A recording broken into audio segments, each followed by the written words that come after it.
There's a great benefit, learning benefit, and recovery. When I experienced going to meetings every day, sometimes I went to AA meetings 3 times a day, and and that is when we're all sharing openly. Um,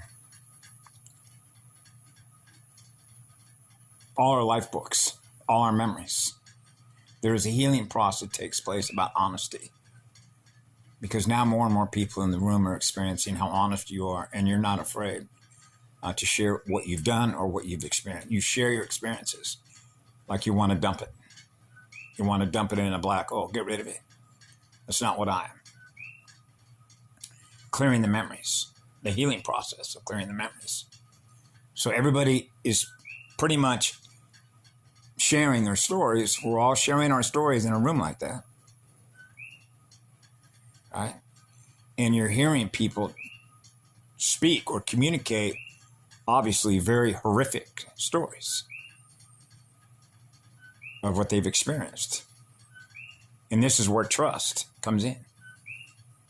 Because they realize that they're in a room full of people that have experienced the same kind of experiences and not afraid to talk about it. That's where recovery is in rooms like that. I know, because that's what I did, and it worked. And I am the evidence of that.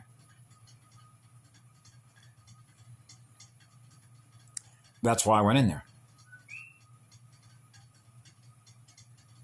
Those sequences were divine-born mathematical sequences. In order for me to experience what I am now, I'm still here.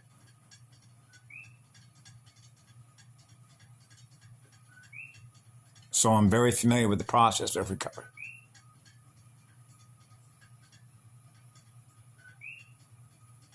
It's like when people shared with me when I was in Alcoholics Anonymous, you have to want it so bad. You have to want it more than you don't want it, because you have the other that is communicating to you to keep doing the same thing over and over again. The reversal, the programming. Keep doing the same thing over and over again. And that recording keeps coming back to you like a misdirection, which is going in the wrong direction.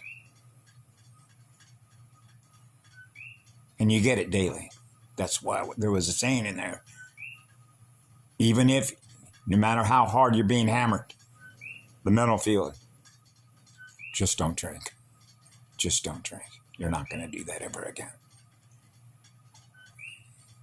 And stay with it.